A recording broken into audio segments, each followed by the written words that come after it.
therapy or, speech or, just different kinds of fields that all interplay into one. So it allows us to kind of have an open perspective on where we might want to go.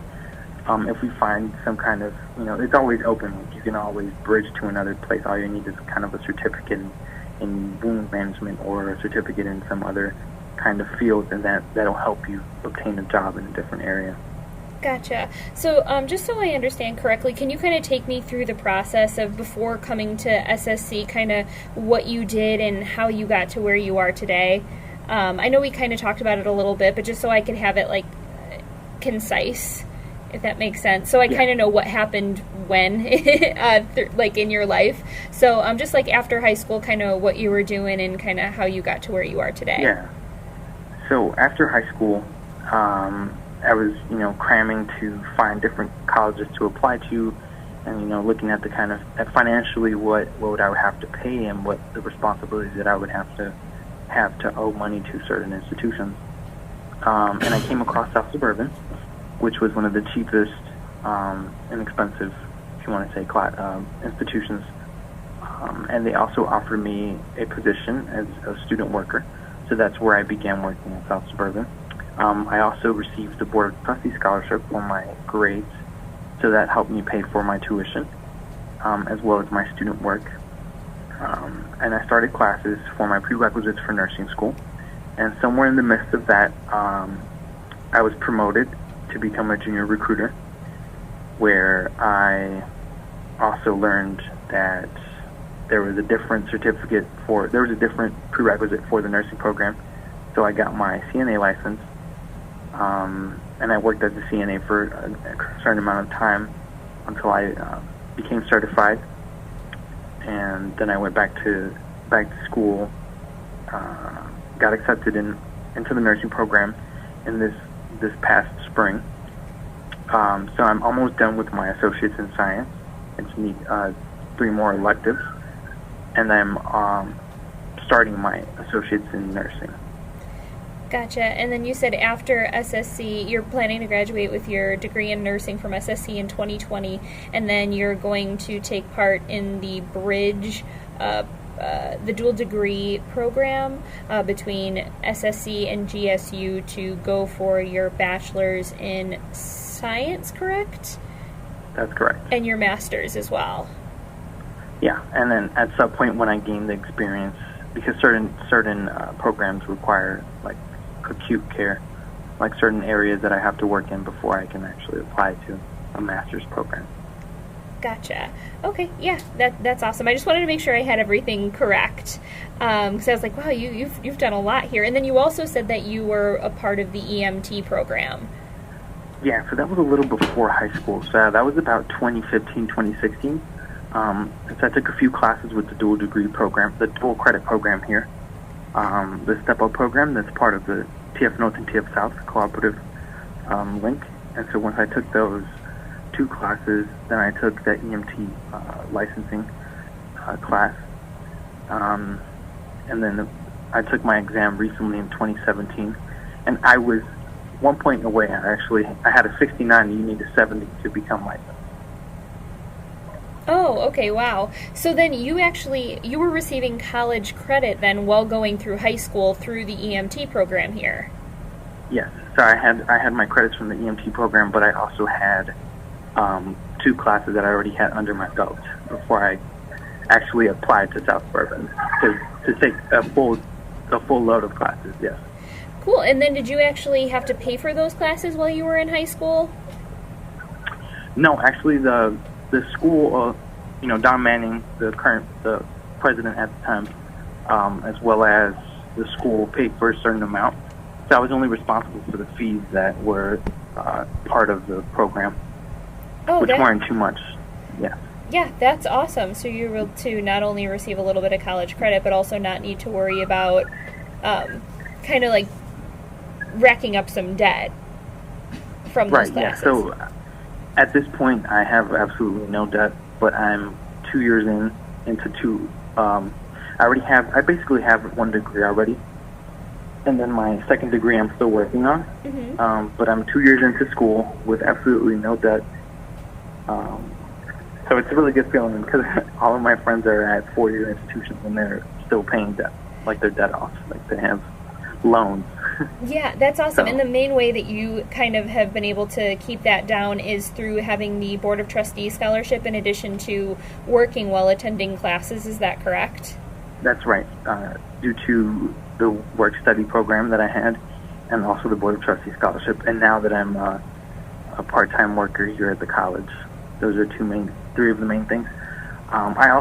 We do have scholarships that come out in May, which I applied for, so I did receive a few of those, which have all helped me finance my schooling. That's awesome. How cool is that, man? Debt-free. So do you think you're going to be able to graduate debt-free? I'm not sure. At this point, my semester's paid for, so I'm just hoping to get the 3 semesters coming up paid for. But there are opportunities for scholarships that I'm sure I'll receive, and I'm currently still employed in the school. So I'm doing my best to make sure that I do both and, save money. But in the long run, I saved a ton of money already by going to South Suburban because of the tuition rate and, the scholarships that they offer and the financial aid that is available to those who use it. Yeah, exactly. And which high school did you say you went to? Thornton Fractional North. Okay, so you received in-district tuition rate by being a resident of a local resident, correct? That's right, okay. Because I was part of the district. Gotcha. And then, let's see, you said that you're currently working as a junior recruiter, right? And then do you still have your other position as a CNA? Yes, I'm still working at a skilled nursing facility in South Holland. Okay, and what kinds of things do you do there? Well, I'm still a CNA, so what we kind of do is we kind of go through and assist the patients that are there, like through their daily, living, processes.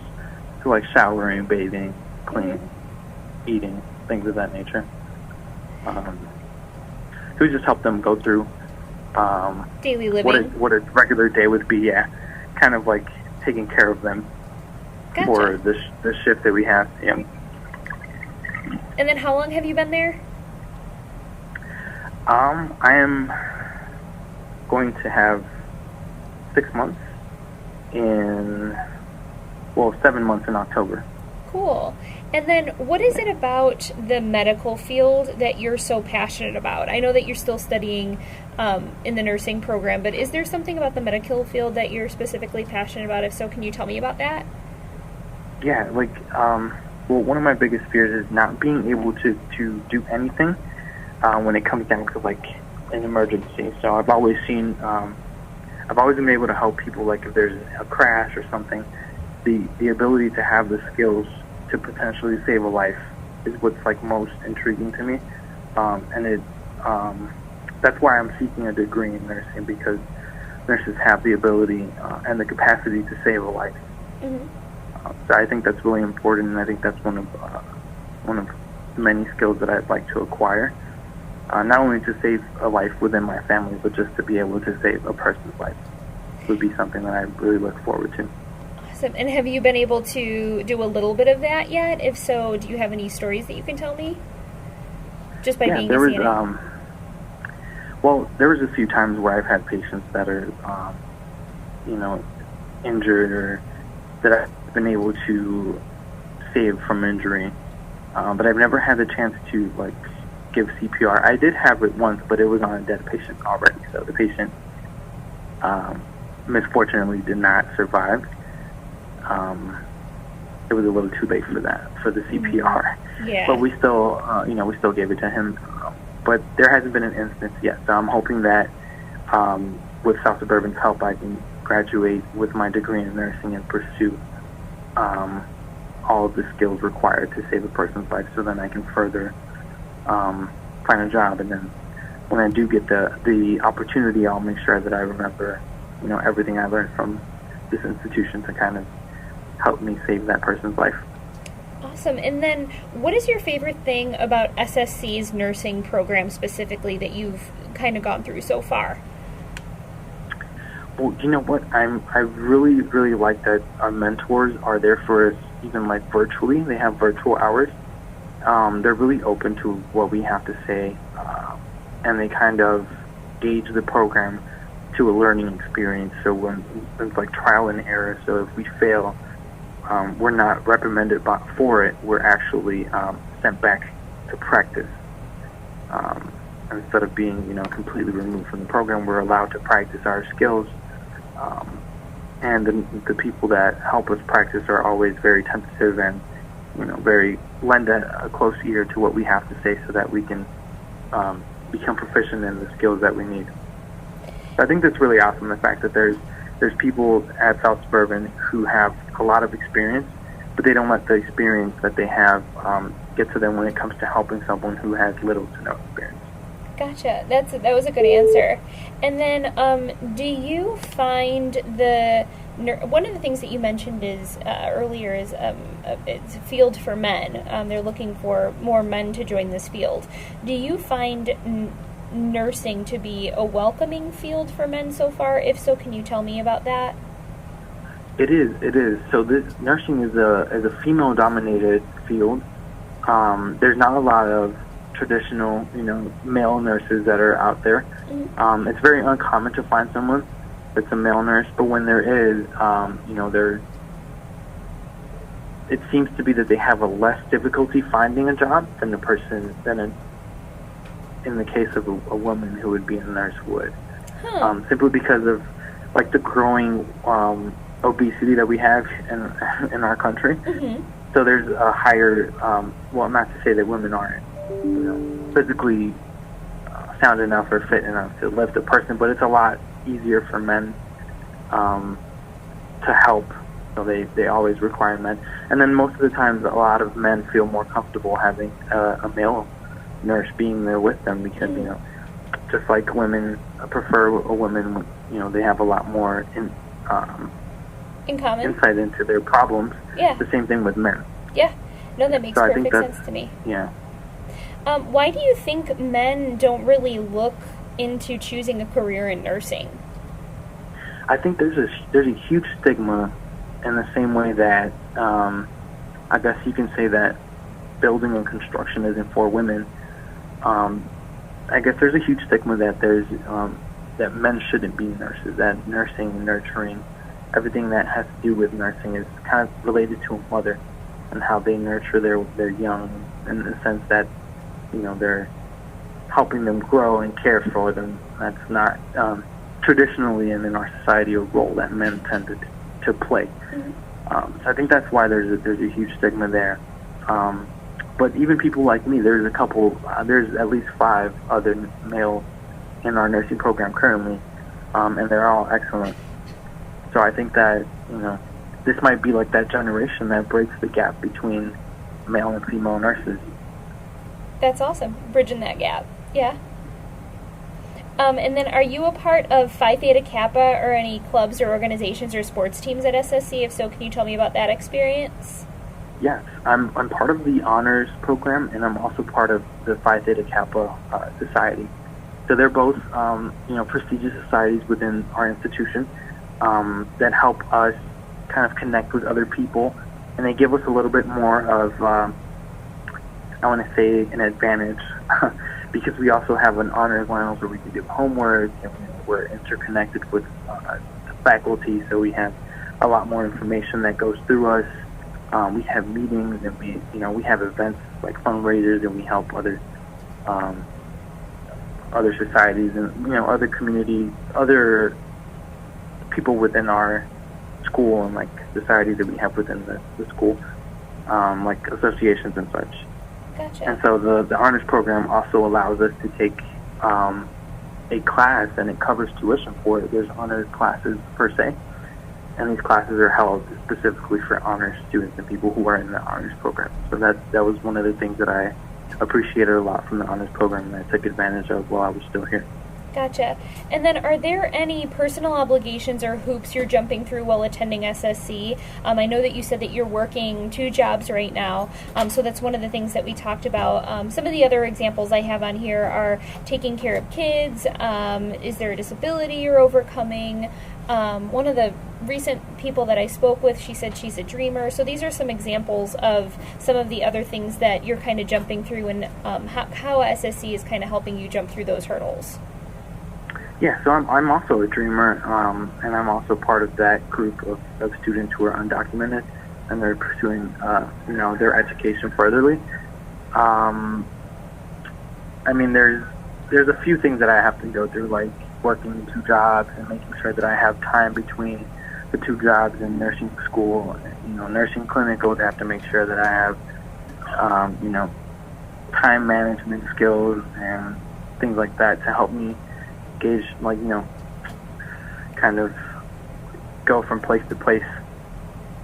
I think that's pretty much it overall. Just I do have some trouble with that. My permit for the DACA renewal is close to an end. So in the sense of that, like my worker's permit is coming, it's going to be expiring soon, and then that means I won't have the ability to work as a nursing assistant anymore. Oh. So I'm making sure that I'm spending as much time at the nursing home as possible to gain as much experience, so that when it comes time for my permit to be renewed, if possible, then I will renew it, and if not, then I at least gained enough information and spent enough time there to gain experience and to connect with people, so that in the future, if I do end up legalizing and becoming a citizen, then I do have the same ability to, reach my goals. Because that's also a requirement for the nursing program. We have to, they were not the nursing program itself, but just to get your license, you have to have some form of identification through the health industry, and most of the time they use your social security number. Right. So that would be something that I would no longer have. If that makes sense. Yeah. So that poses a real a threat to my education at this time. But I'm making sure that I'm taking as much as I can from what I'm learning now. And when it comes time to deal with that situation, then I'm going to deal with it. But I know that because thanks to South Suburban, I networked with a lot of people, and I'm sure there's a lot of people who would kind of stick their neck out for me, in the sense that we've build trust and bonds and relationships here within the college, and that's one of the perks of being at a community college as opposed to a 4-year institution. Sometimes there's not enough time or enough, people. I totally get it. Yeah, be able to. Yeah, you're more of a number than a name.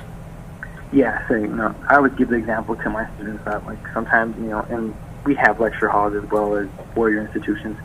But even in our lecture halls, the teacher will call you by your name, because they have the chance and the ability to learn your name, as opposed to a 4-year where there's a huge lecture hall, and then they'll say that guy in the back with the yellow T-shirt and the white hat. They kind of describe you as opposed to considering you like an actual person and knowing you by your name. Absolutely. So that's really important. Absolutely. So one of the things in the video, one of the things I want to ask you is, would you be okay with us mentioning that you're a DACA student? Or do you want to keep that out? I think as DACA students, we should embrace the fact that we are, deferred action. And there's people out here who are in deferred action that, don't really want to get their education, but we're out here risking and dying to get our education. Yeah. So I think that's really important to make sure that people like me who think that they cannot, get an education, or they think that they're limited to, just not even working, just kind of trying to fit in and find their place in society, that they can actually receive a degree and further their education, even though they're deferred action students. Yeah, well, I think it would make a big impact too to have people hear your story and see what you're doing. So if they're also DACA eligible students, they could say, oh, he's doing it. Like I should be able to do this. So hopefully use it as an inspiration. I would love it if I was. I don't want to be kind of a person that they want to look up to, but an example in the sense that people can look at me and think to themselves that, you know, if he can do it, I can do it. Yep. So I'd want people to kind of see that there's a person like them who's going through things similar to what they might be going through, but they're still fighting through them and getting through their education. Absolutely. And then do you have any photos of your time here as an SSC student or a student worker or anything like that? You know what? I might. I just don't know if because, you know, they always take pictures of us at events. Yeah. So I'd have to look at to see if there's some. Yeah. I'd have to talk to see if there's some pictures of me. Because, I mean, I know I could probably, I was going to say, I know I could go to an event and probably record some footage, but it would be nice to show you at a couple events, opposed to just some video at one event. I'll probably also contact, is Miriam Anthony still over the nursing program? Yeah, she is. So I'll probably give her a call and see maybe if I could stop by one of the nursing classes that you're in to record a little bit of footage during that to, you know, show more visuals of, you know, this is what our nursing, you know, facility looks like and that sort of thing. And then which nursing classes are you currently taking right now? I'm only taking the first one, which is fundamentals. Okay. So that's the only class that I'm taking currently. Okay, fundamentals. Okay. Do you know the course number? Yeah, it's 150. And ADM 150. ADM 150? Yeah. ADN 150. Got it. Okay. And then, so that's the only nursing class that you're enrolled in so far this semester? Yeah. So Got that's it. one of the first classes that are part of the program. Got it. Okay. Is there anything else you'd like to add? No, I think that's pretty much it. Okay, yeah, you have an awesome story. You've got a ton of stuff going on, and the next step in my process is I have to write a paragraph about our conversation, and then I pitch your story to my bosses, and then they might have me call you back and ask you a few more questions. But if they're cool with it, that's when I'll actually be able to arrange for the video recorded interview. So then that's kind of how the process works. Is this the best number to reach you? The one that you just called me on, your cell phone? Yeah, this is my cell phone, yeah. Okay, just wanted to double check. And then do you have any questions for me?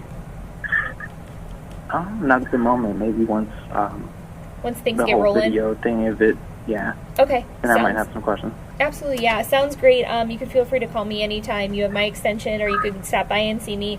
And I will definitely be in touch with you probably within the next few weeks. Okay. Okay?